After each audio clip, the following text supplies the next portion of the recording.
আওয়ামী লীগের সাধারণ সম্পাদক ওবায়দুল কাদের একটি নতুন প্রসঙ্গ তুলেছেন। তার প্রশ্ন, রাজনীতিবিদরা কি চাঁদা তুলে ভাত খাবেন? অবশ্যই, এটা তো খুবই গুরুত্বপূর্ণ একটা প্রশ্ন। কেন তারা চাঁদা তুলে ভাত খাবেন, কেন বলছেন এই কথা, তার উত্তরও তিনি দিয়েছেন বা সেই প্রসঙ্গটা তিনি সামনে এনেছেন। রাজনীতি করলে কি ব্যবসা করার অধিকার থাকবে না? এটাই হচ্ছে খুব গুরুত্বপূর্ণ বিষয়।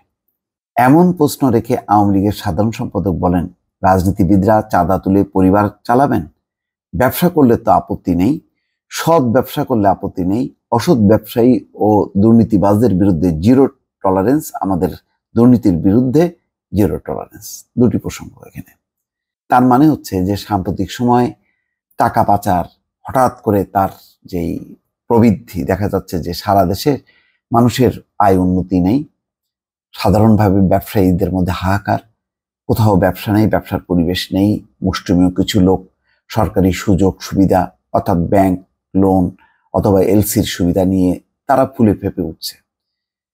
কিন্তু সাধারণভাবে ব্যবসায়ীরা কিন্তু একেবারেই রীতিমতো বলা যায় যে তারা পথে বসে গেছে। এটা হলো সোজা কথা। যে কোনো ব্যবসায়ী সাধারণভাবে জিজ্ঞাসা করবেন যে তাদের অবস্থা সঙ্গে। আবার রাজনীতিবিদদের দেখা যাচ্ছে খুব চাকচিক্য, ক্ষমতার সাথে যারা জড়িত আছে, জিজ্ঞাসা করলেই বলা হবে যে ভাই আমি ব্যবসাও করি। তিনি যদি কোনো সরকারি পদে থাকেন, সাথে সাথেই দেখা যাচ্ছে যে তার স্ত্রী, তার শালা, তার শ্বশুর, তার সন্তানরা বিশাল বিশাল ব্যবসায়ী, মালিক। এই ব্যবসায়ীদেরকে আমরা চিনি না, আমরা চিনি ওই রাজনীতিককে। কাস্টমসের কর্মকর্তা মতিউর, সেও বলছে যে সে শেয়ার ব্যবসায় বিনিয়োগ করে এত ধনী হয়েছে।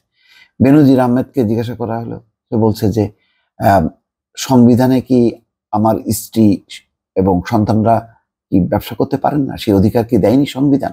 দিয়েছে।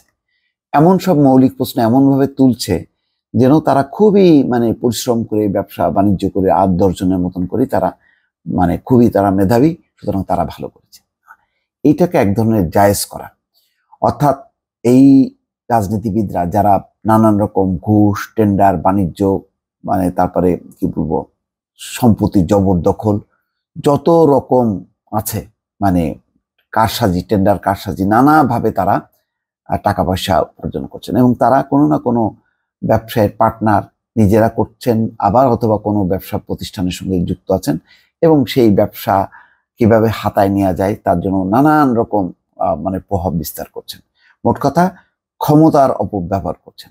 এখন এই যে ক্ষমতার অপব্যবহার করছে, তারা এক ধরনের অসৎ পথে তারা এই ব্যবসা বাণিজ্যগুলো করছে বা সিন্ডিকেট করছে। এদেরকে আপনি কিভাবে নিয়ন্ত্রণ করবেন? বড় বড় যে সমস্ত ব্যবসায়ী নাম এসছে ঋণ খেলাপি, তারা তো ব্যবসায়ী করছেন, কিন্তু তারা তো ঋণ খেলাপি। তাদের বিরুদ্ধে কি অভিযান চলছে? যদি দেখা যেত সত্যি সত্যি অসৎ ব্যবসায়ী যারা রাঘব বোয়াল, যাদের দিকে সন্দেহ সিন্ডিকেট করার, তাদের বিরুদ্ধে যদি অভিযান চলতো, তাদেরকে যদি ধরা হতো, তাহলে কিন্তু আজকে এই প্রশ্নটা উঠতো না। এই যে কথাটা তিনি বলছেন যে সৎ ব্যবসা করলে আপত্তি নেই, অসৎ ব্যবসায়ী দুর্নীতিবাজদের বিরুদ্ধে জিরো টলারেন্স, আমাদের দুর্নীতির বিরুদ্ধে জিরো টলারেন্স। কোথায় জিরো টলারেন্স? জিরো টলারেন্স দেখা যাচ্ছে না তো। এক মতিউর রহমান, তার সন্তান গত ঈদে নাকি ৩০ লাখ টাকার সে পশু কিনেছে। এবারও সেই পশু কিনতে যে ছাগলের ছবি দিয়ে ফেসে গেছে। সে বুঝতে পারেনি, মাথার মধ্যে তো টাকার গরম হইতে হইতে মাথা গেছে আওলায়। এটা যে সামাজিক যোগাযোগ মাধ্যম পিক করে তারপরে রুটে চলে যাবে, এটা তো বুঝতে পারেনি। তাহলে দেখা যাচ্ছে যেখানে টোকা দেয়া যাচ্ছে সেখান থেকেই দেখা যাচ্ছে যে বিপুল টাকা পয়সা সম্পত্তি বেরোচ্ছে।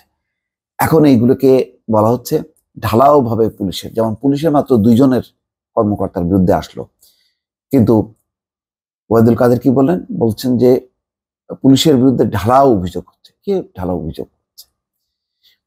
একটা বাহিনীর গুরুত্বপূর্ণ দায়িত্বে আছে, সে যদি দুর্নীতিমুক্ত না হয় তাহলে তার ডিপার্টমেন্ট কিভাবে দুর্নীতিমুক্ত হবে? এবং তার বিরুদ্ধে তো গণমাধ্যম কেন বলছে? সরকার তো নিজে থেকে যদি অ্যাকশন নেয় বেনজিরের ব্যাপারে যতটা, তাহলে তার মনে হচ্ছে যে সরকার যেটা চাইবে, টার্গেটেড অপারেশন চলবে, সরকার যেটাকে চাইবে সেটার বিরুদ্ধে অভিযান চলবে, আর বাকিদের বিরুদ্ধে চলবে না।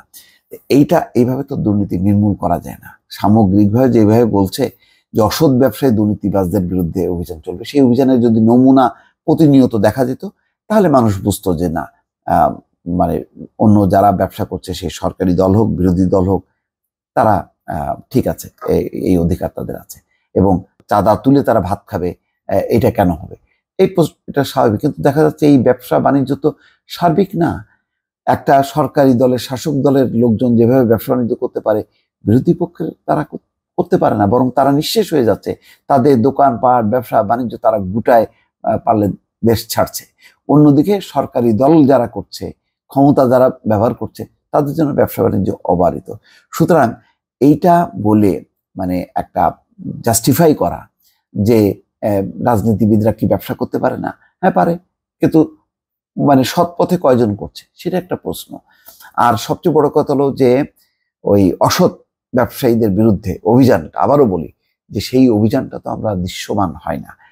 এবং দেখা যায় যে এখন এমন একটা পরিবেশ তৈরি করা হচ্ছে যে এই দুর্নীতি বিরুদ্ধে বা মানে যে সমস্ত রাঘব বল কিছু আসছে, এমনভাবে প্রচার চালানো হচ্ছে যে এটাকেও একটা রাজনৈতিক রূপ দেওয়া হচ্ছে। বলা হচ্ছে এগুলি হচ্ছে বিএনপি, জামাত, এদের হলো অপপ্রচার। এর উদ্দেশ্য হচ্ছে আওয়ামী লীগকে দুর্নীতিবাজ চিহ্নিত করা। তা এই সংগ্রামটা যদি আওয়ামী লীগ নিজে থেকে করে, তাহলে তো আর এই প্রশ্নটা আসতো না। যেহেতু সরকার চুপচাপ, নড়ে না চড়ে না, মানে তার যে কঠোর যে অ্যাগ্রেসিভ মনোভাব, সেটা বোঝা যায় না। সেই কারণেই মানে সরকারের উপরে দায় দায়িত্ব চলে আসছে। এবং এমন সব লোকজন যারা দেখা যাচ্ছে যে যাদের বিরুদ্ধে এইরকম শত শত কোটি টাকার অভিযোগ আসছে, তারা দেখা যাচ্ছে কোনো না কোনোভাবে সরকারের সাথে সম্পৃক্ত। তো সব মিলিয়ে আসলে ব্যবসা করার অধিকার কার আছে কার নেই, এবং এইটাকে জাস্টিফাইড করা যে এই লোকের টাকা পয়সা আছে না, তার তো ব্যবসা করে, সেই ব্যবসাটা সে কোথা থেকে করছে, কিভাবে করছে, গত এই 10-15 বছরই তার ব্যবসার এইরকম অভ্যুদয় ঘটলো, তার আগে কি অবস্থায় ছিল সে? অনেকগুলো প্রশ্ন আছে। এই প্রশ্নগুলো খুব সরলীকরণ ভাবে জবাব দেওয়া যাবে না যে রাজনীতিবিদরা কি চাঁদা তুলে ভাত খাবেন, তাদের কি ব্যবসা করার অধিকার নেই? ব্যবসা করা তো সাংবিধানিক অধিকার।